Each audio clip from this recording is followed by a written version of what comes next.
यहाँ पर मेरे पास है ग्लूकोज़ का मॉलिक्यूलर फ़ॉर्मूला।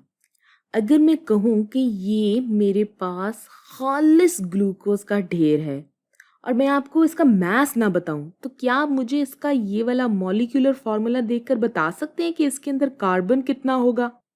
मेरा मतलब कार्बन का मास कितना होगा? चलें, आप क्या याद करेंगे कि किस केमिस्ट्री वाली से पाला पड़ा था। तो मैंने आपकी मदद के लिए आपको कार्बन, हाइड्रोजन और ऑक्सीजन का एटॉमिक मास पहले ही दे रखा है। तो इस वीडियो को बेशक आप थोड़ी देर रोक लें और सोच लें। चलिए अब आइए मिलकर देखते हैं कि क्या ऐसा मुमकिन है। अच्छा, इसमें आपको ग्लूकोज का मास इसलिए पता होना ज़रूरी नहीं है क्योंकि ग्लूकोज की तादाद जितनी भी हो, इसमें कार्बन उतने फीसद ही रहेगा। मिसाल के तौर पर हम कह देते हैं कि ये ग्लूकोज का 1 मोल है और यहाँ हमें पता चल रहा है कि एक ग्लूकोज के मोल में 6 कार्बन के मोल होते हैं।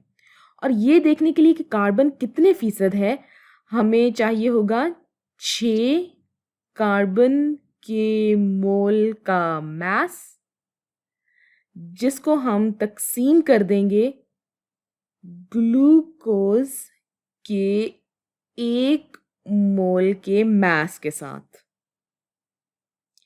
तो अब अगर हम इस सवाल को हल करके देखें तो ऊपर हमारे पास आ जाएगा 6 जो कि कार्बन के मोल थे, ज़रबे 12.1 जो कि कार्बन का एटॉमिक मास है, जो हमें पीरियोडिक टेबल से पता चला था, यहाँ मैंने आपको पहले ही दे रखा है। और नीचे आ जाएगा ग्लूकोज का मोलर मास। अब ग्लूकोज का मोलर मास निकालने के लिए हमें कार्बन के 6 मोल का मास, हाइड्रोजन के 12 मोल का मास और ऑक्सीजन के 6 मोल का मास पता होना चाहिए।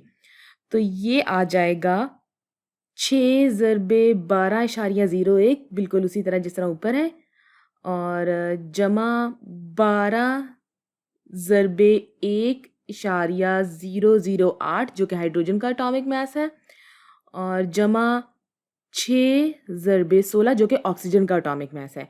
अब जब हम इन तीनों को आपस में जमा करेंगे तो हमारे पास ग्लूकोज का मोलर मास आ जाएगा। तो इसको हम आगे मज़ीद हल करते हैं।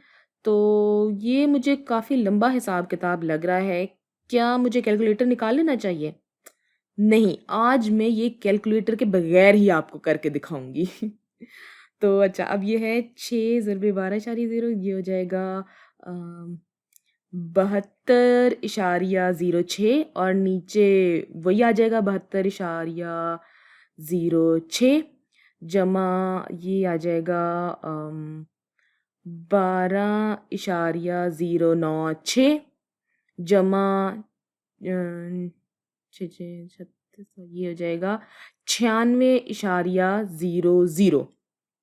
इस सवाल को अगर हम मज़ीद हल करें तो ऊपर हमारे पास आ जाएगा 72.06 और नीचे हमने करना है, इस तीनों को जमा करना है, तो हमारे पास आ जाएगा, तो जनाब ये बन जाता है 180.156। अच्छा, अब आपने गौर किया है कि इस सवाल में जितने भी नंबर हैं वो 4 हिस्सों में हैं, यानी हमारे पास जो भी जवाब आएगा उसको भी हम 4 हिस्सों में लिखेंगे। तो अगर हम इसको आगे हल करने की कोशिश करें, अच्छा चले मैंने हार मान ली, कैलकुलेटर निकालना ही पड़ेगा इसके लिए। तो हम करते हैं 72.06 को तकसीम करेंगे 180.156 से, तो ये आता है,